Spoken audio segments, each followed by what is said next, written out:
Hello friend, मैं रणबीर कुमार। आज सिंधु घाटी सभ्यता को डिटेल में देखेंगे। इससे एक भी क्वेश्चन बाहर नहीं आएगा, ये पूरा डिटेल है। इसको आप ध्यान से सुनिए और देखिए। बोरा सिंधु घाटी सभ्यता। सिंधु घाटी सभ्यता दक्षिण एशिया में है, दक्षिण एशिया में है। और इसको किस नाम से जाना जाता है? इसको कांस्य युग सभ्यता भी कहते हैं। सिंधु घाटी सभ्यता को 3 काल में बांटा गया: पूर्व हड़प्पा काल, परिपक्व काल और उत्तरी हड़प्पा काल। तो पूर्व हड़प्पा काल का जो टाइम पीरियड है वो 3300 से है 2500 ईसा पूर्व, और परिपक्व काल का है 2600 से 1900 ईसा पूर्व। बोल रहा है विश्व का प्राचीन सभ्यताओं में से प्रमुख सभ्यता है जो मुख्य रूप से दक्षिण एशिया में, कहाँ है? दक्षिण एशिया के उत्तरी पश्चिमी क्षेत्रों में, जो आज तक पूर्व अफगानिस्तान 3 शुरुआती कालक्रम में से एक थी। और इन तीनों में सबसे व्यापक, सबसे चर्चित, सम्मानित पत्रिका नेचर में प्रकाशित शोध के अनुसार यह सभ्यता कम से कम 9000 वर्ष पुरानी है, 7000 वर्ष पुरानी है। कृपया उदाहरण जोड़ें। यह हड़प्पा सभ्यता के नाम से जाना, सिंधु घाटी सभ्यता को हड़प्पा सभ्यता के नाम से भी जाना जाता है। नेक्स्ट आगे देखेंगे, इसका कुछ भौगोलिक विस्तार है। क्वेश्चन पूछता है कि यह जो सिंधु घाटी सभ्यता वो भारत के किस दिशा में है? तो दक्षिण एशिया में। इसका काल जो है, इसको कांस्य युग सभ्यता भी कहते हैं। इसकी तिथियां है और 3300 ईसा पूर्व। उदाहरण स्थल यह है, इसको हड़प्पा सभ्यता के नाम से जाने जाते हैं। मतलब इसमें बहुत सारे हैं, जैसे हड़प्पा, मेहरगढ़। इसकी प्रवृत्ति जो है चित्रित गृह संस्कृति, कब्रिस्तान एवं संस्कृति पर आधारित है। नेक्स्ट देखेंगे, इसका विकास सिंधु और घग्गर नदी के किनारे हुआ। घग्गर नदी को प्राचीन में सरस्वती नदी भी कहते हैं और हकड़ा भी कहते हैं। तो क्वेश्चन पूछता है कि सिंधु नदी को, घग्गर नदी को प्राचीन नाम क्या था? तो सरस्वती।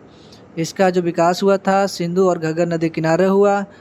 इसमें बहुत सारा ऐसा स्थान है जहाँ से बहुत सारा अवशेष मिला है, जैसे हड़प्पा, मोहनजोदड़ो, कालीबंगा, लोथल, धौलावीरा, राखीगढ़ी इसके प्रमुख केंद्र थे।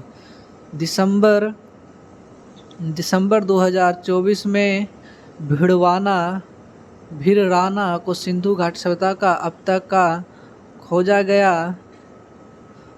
का खोजा गया सबसे प्राचीन नगर माना जाता है।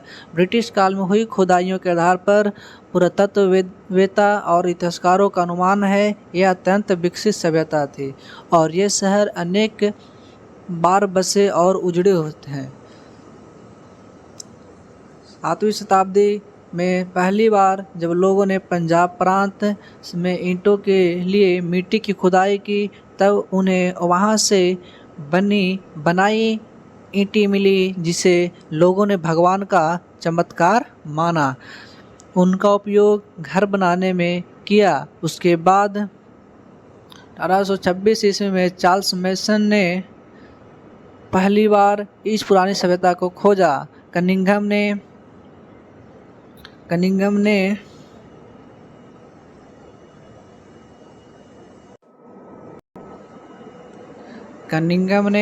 1856 ईस्वी में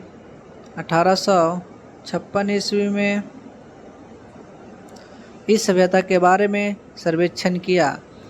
1846 ईस्वी में कराची से लाहौर के मध्य रेलवे लाइन के निर्माण के दौरान बर्टन बंधुओं द्वारा हड़प्पा स्थल की सूचना सरकार को दी। इस क्रम में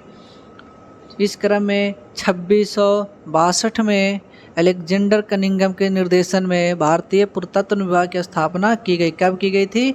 तो 1862 ईस्वी में। क्वेश्चन पूछता है कि पुरातत्व विभाग की स्थापना कब की गई? तो 1862 ईस्वी में।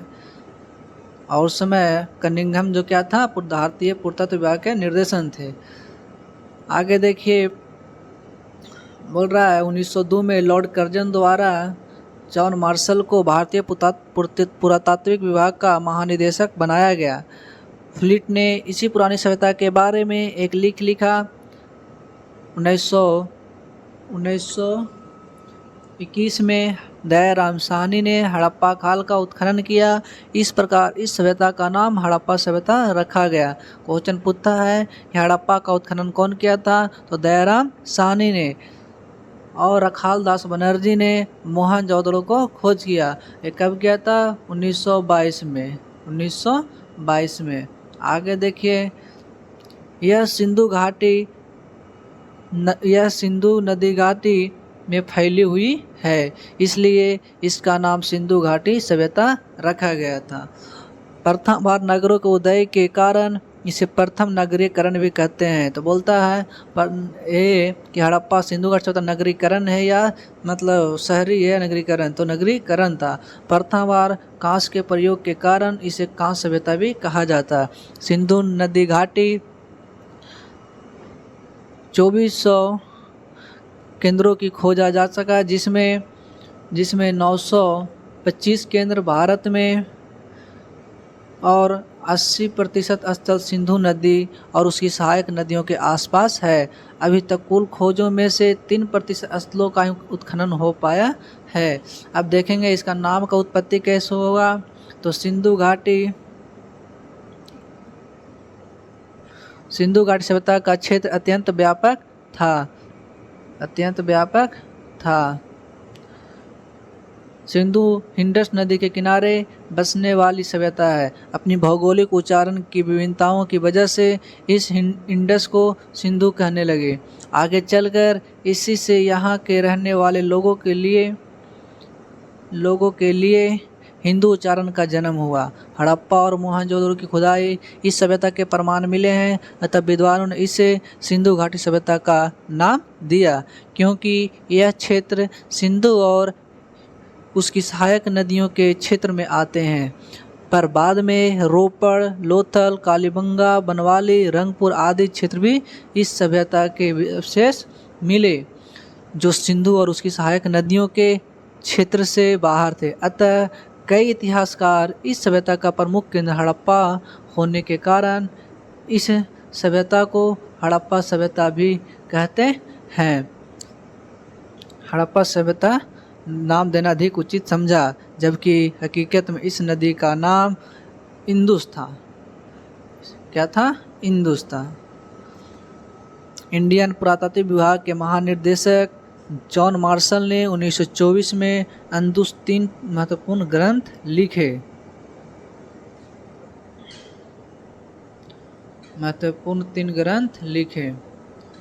इसका कार्यकाल देखेंगे।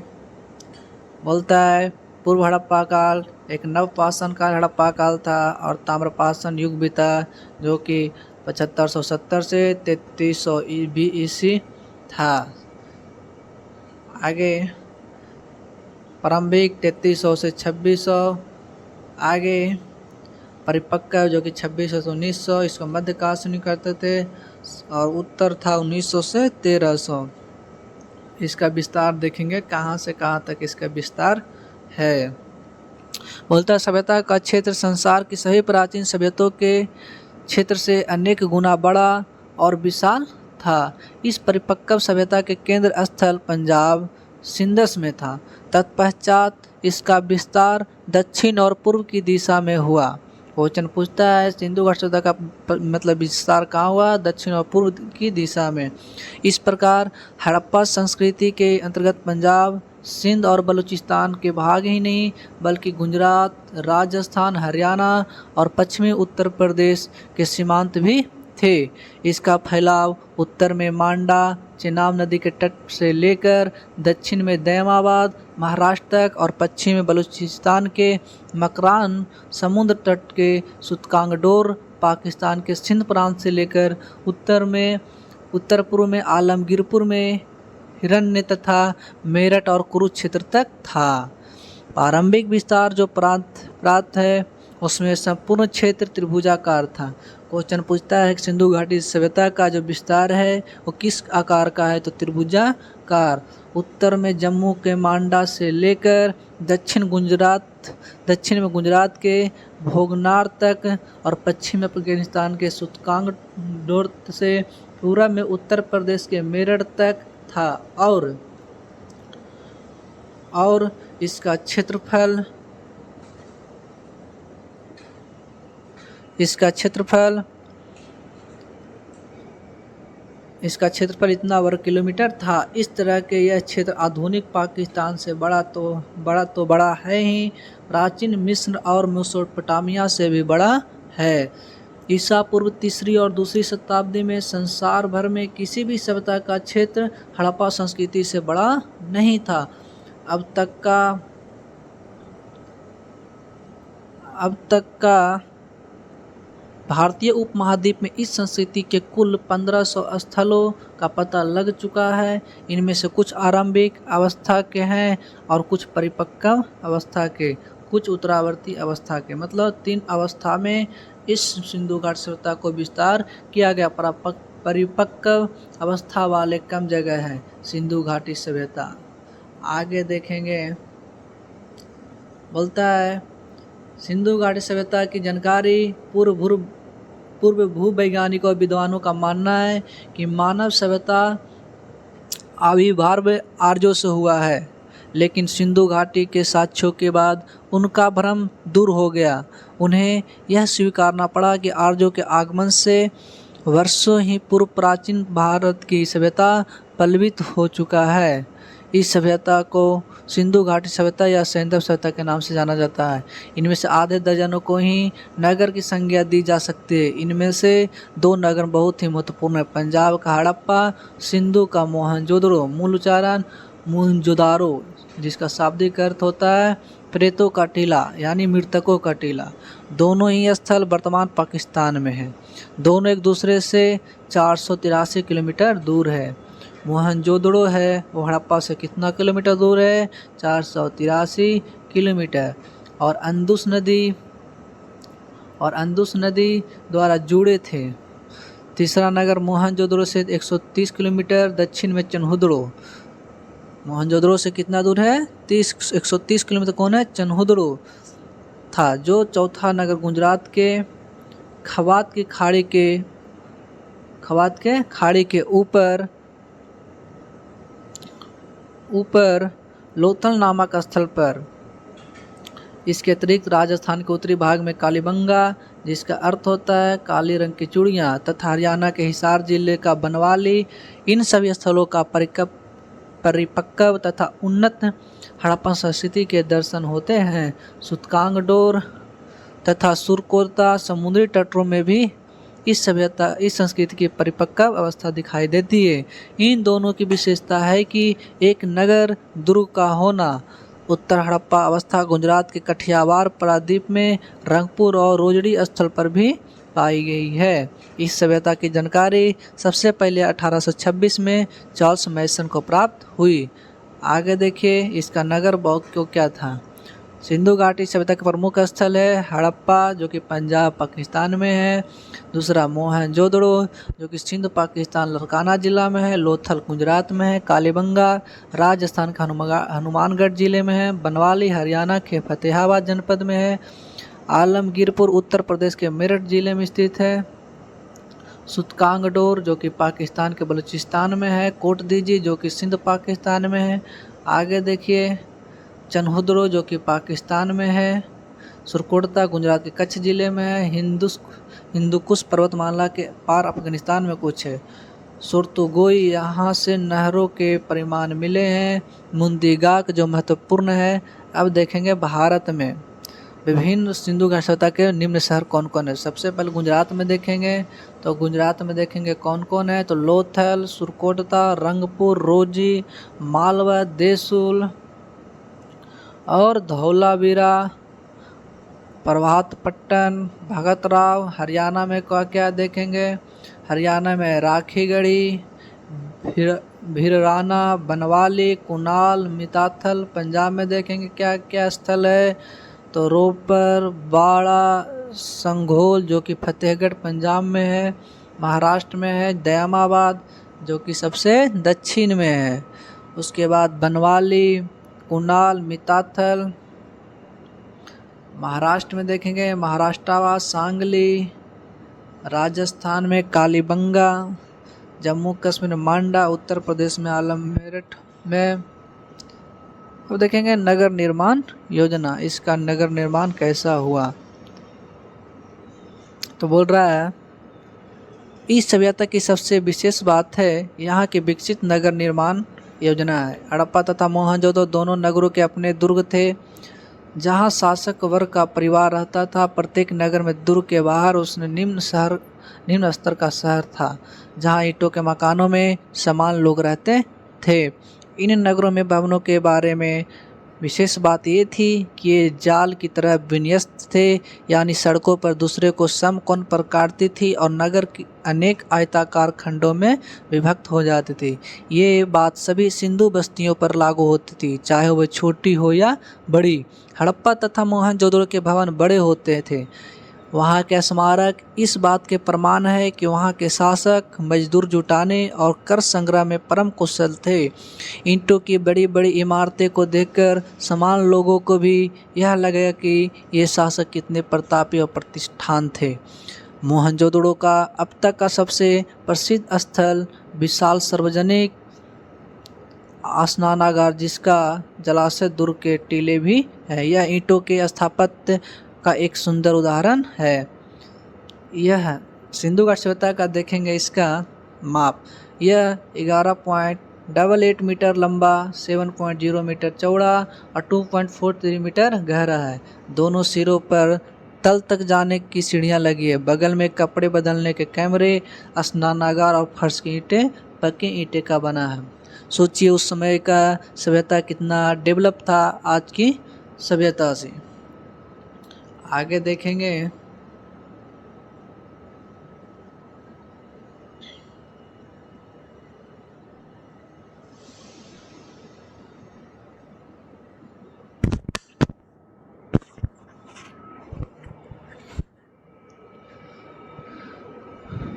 बोल रहा बगल में कपड़े बदलने के कैमरा, स्नानागार का फर्श पक्की ईंटों का बना था। पास के कब्र में एक बड़ा सा कुआं, जिसका पानी निकाल कर रोज डाला जाता था।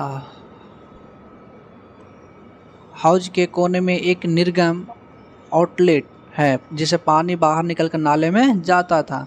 ऐसा माना जाता है कि यह विशाल स्नानागार धर्मानुष्ठान संबंधी स्थान के लिए बना होगा, जो भारत में पारंपरिक रूप से धार्मिक कार्यों के लिए आवश्यक रहा है। मोहनजोदड़ो का सबसे बड़ा संरचना क्या है? अनाज है। अनाज रखने का कोठार, जिसको हम लोग कोठी बोलते हैं, जो 45.71 मीटर तक लंबा और 15.23 मीटर चौड़ा। हड़प्पा के दुर्ग में 6 कोठार मिले, जो ईंटों के चबूतरे पर 2 पातों में खड़े हैं। हर कोठार 15.23 मीटर लंबा और 6.09 मीटर चौड़ा और नदी के किनारे में से कुछ 1 मीटर की दूरी पर है। इन 12 इकाइयों का तल क्षेत्र लगभग 838.125 वर्ग मीटर है, जो लगभग उतना ही होता है जितना मोहनजोदड़ो के कोठार का। हड़प्पा के कोठारों के दक्षिण में खुला फर्श है। इस पर 2 कतारों में ईंट के वृत्ताकार चबूतरे बने हुए हैं। आगे देखेंगे बोरा फर्श की दरारों में गेहूं और जौ के दाने मिले हैं। इसे प्रतीत होता है कि इन चबूतरे पर फसल की दवनी होती थी। हड़प्पा में 2 कमरों वाले बैरक भी मिले हैं। हड़प्पा में 2 कमरों वाले बैरक मिले हैं, जो शायद मजदूरों के रहने के लिए बने थे। कालीबंगा में भी नगर के दक्षिण भाग में ईंटों के चबूतरे बने, जो शायद कोठारों के लिए बने होगा। इस प्रकार यह स्पष्ट होता है कि कोठार हड़प्पा संस्कृति का अभिन्न अंग थे। हड़प्पा संस्कृति के नगरों में ईंट का इस्तेमाल एक विशेष बात है, क्योंकि इस समय के मिस्र के भवनों में धूप में सूखी ईंटें का ही प्रयोग होता था। समकालीन मेसोपोटामिया में पक्की ईंटों का प्रयोग मिलता तो है, पर इतने बड़े पैमानों पर नहीं जितना सिंधु घाटी सभ्यता में। मोहनजोदड़ो की जल निकास प्रणाली अद्भुत थी। लगभग हर नगर के हर छोटे से बड़े मकान में प्रांगण और मोरिया नालियों बनी थी। अक्सर ये मोरिया ईंटों और पत्थर की सिलियों से ढकी होती थी। सड़कों की इन मोरियों में नरमुखे भी बने होते थे। सड़कों और मोरियों के अवशेष बनवाली में मिले हैं। कहाँ मिले हैं? बनवाली में। मोरियों और नरमुखों की भी बने होते हैं, जो कि बनवाली में मिले हैं। आगे देखिए इसका आर्थिक जीवन कैसा था, तो इसका आर्थिक जीवन के बारे में देखेंगे। सिंधु सभ्यता की अर्थव्यवस्था कृषि प्रधान थी। क्वेश्चन पूछता है कि संस्कृति कैसी थी, कृषि प्रधान या व्यापारक, बोलना कृषि प्रधान। किंतु व्यापार एवं पशुपालन भी प्रचलित थी, लेकिन सबसे ज़्यादा कृषि वहाँ का प्रधान मतलब इम्पोर्टेंट। यही कि निवासियों से विश्व में सबसे पहले कपास की खेती करना शुरू की, जिसे यूनान के लोगों ने सिंडन कहने लगे। यहाँ के लोग आवश्यकता से अधिक अनाज का उत्पादन करते थे। इसके अलावा कपड़ा, जौहरी का काम, मन का काम, जिसे विदेशों से निर्यात किया जाता था। इसमें देखेंगे इसका जो काम था कृषि और पशुपालन का भी कार्य करता था। आज के मुकाबले सिंधु प्रदेश पूर्व में बहुत उपजाऊ था। ईसा पूर्व 4वीं सदी में सिकंदर के इतिहासकार ने कहा था कि सिंध इस देश के उपजाऊ क्षेत्रों में गिना जाता है। पूर्व काल में प्राकृतिक वनस्पति बहुत थी, जिसके कारण यहाँ अच्छी वर्षा होती थी। यहाँ के वनों से ईंटें पकाने और इमारतें बनाने के लकड़ी के बड़े पैमाने पे इस्तेमाल में लाई गई, जिसके कारण धीरे धीरे वनों का विस्तार सिमटता गया। सिंधु की उर्वरता का एक कारण सिंधु नदी से प्रतिवर्ष आने वाली बाढ़ भी था। मतलब बाढ़ के कारण भी सिंधु घाटी सभ्यता का सिमट गया, यानी ख़त्म हो गया। गाँव की रक्षा के लिए खड़ी पक्की ईंट की दीवार इंगित करती है कि बाढ़ हर साल आती है। यहाँ के लोग बाढ़ के उतर जाने के बाद नवंबर के महीने में बाढ़ वाले मैदानों में बीज बो देते हैं और अगली बाढ़ के आने से पहले अप्रैल महीने में गेहूं और जौ की फसल काट लेते हैं। यहाँ कोई फावड़ा या फॉल नहीं मिला, लेकिन कालीबंगा के प्राक सभ्यता में जौ कूट हलरेखा मिले। सिंधु घाटी सभ्यता के लोग गेहूं, जौ, राई, मटर, ज्वार आदि अनाज पैदा करते थे। वे 2 किस्म की गेहूं पैदा करते थे। बनवाली में मिला जौ उन्नत किस्म का है और इसके अलावा वे तिल और सरसों का भी उपजाते थे। सबसे पहले कपास भी यहीं पैदा की गई।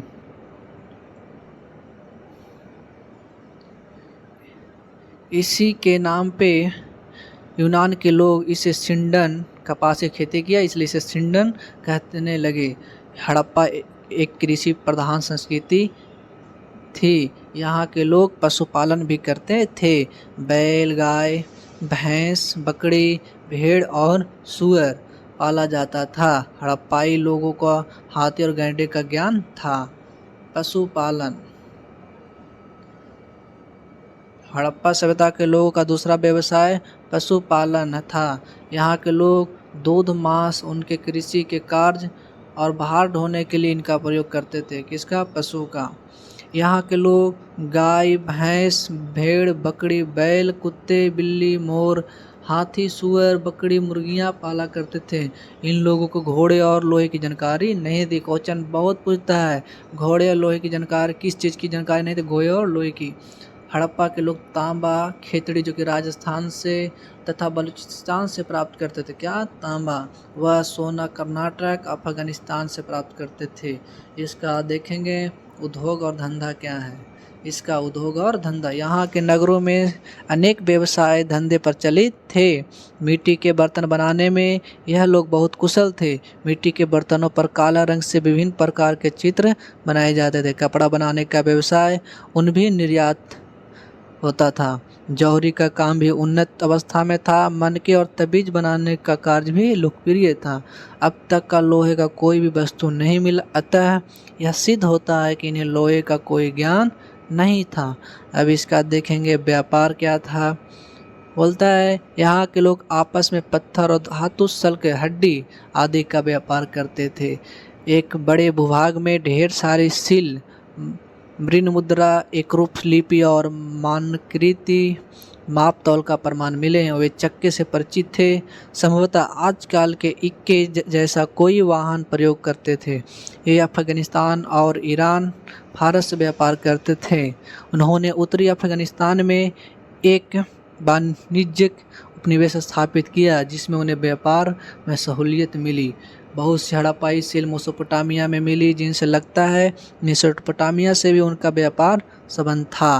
मेसोपोटामिया के अभिलेखों से मेलुहा के साथ व्यापार के प्रमाण मिले हैं। साथ ही 2 मध्यवर्ती व्यापार केंद्रों का भी उल्लेख मिलता है, दिलमुन और मकान। दिलमुन की पहचान शायद फारस की खाड़ी के बहरीन के की जा सकती है।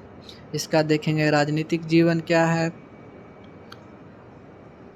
इसका राजनीतिक जीवन इतना तो स्पष्ट है कि हड़प्पा की विकसित नगर निर्माण प्रणाली, विशाल सार्वजनिक स्नानागारों का अस्तित्व और विदेशों से व्यापारिक संबंध किसी बड़ी राजनीतिक सत्ता के बिना नहीं हुआ होगा, पर इसके पुख्ता प्रमाण नहीं मिले हैं कि यहाँ के शासक कैसे थे, शासन प्रणाली का स्वरूप क्या है। लेकिन नगर व्यवस्था को देखकर लगता है कि कोई नगर निगम जैसी स्थानीय शासन वाली संस्था थी। इसका धार्मिक जीवन देखेंगे, बोलता है कि हड़प्पा में पक्की मिट्टी की स्त्री मूर्तिकाएं भारी संख्या में मिली है। एक मूर्ति में स्त्री के गर्भ से निकलता एक पौधा दिखाया गया है। विद्वानों के मत है कि पृथ्वी की देवी की प्रतिमा है। इससे निकट संबंध पौधे के जन्म और वृद्धि से रहा होगा, इसलिए मालूम होता है कि यहाँ के लोग धरती की उर्वरता की देवी मानते हैं और इसकी पूजा उसी तरह करते थे जिस तरह से मिस्र के लोग नील नदी की देवी आइसिस की। लेकिन प्राचीन मिस्र की तरह यहाँ का समाज मातृ प्रधान था। न कहना मुश्किल था कि वैदिक सूत्रों में पृथ्वी माता की स्तुति है। धौलावीरा के दुर्ग में एक कुआं मिला है। इनमें से नीचे की तरफ जाती सीढ़ियाँ हैं और उसमें एक खिड़की है। यह दीपक जलाने का सबूत मिलते हैं। उसे कुएं में सरस्वती नदी का पानी आता है, तो शायद सिंधु घाटी के लोग उस कुएं को जरिए सरस्वती का पूजा करते हैं। सिंधु घाटी सभ्यता के नगरों में से एक शिल्प पाया जाता है जिसे एक योगी का चित्र है, 3 या 4 मुख वाला। कई विद्वान मानते हैं कि यह योगी शिव है। मेवाड़ जो कभी सिंधु घाटी सभ्यता की सीमा में था,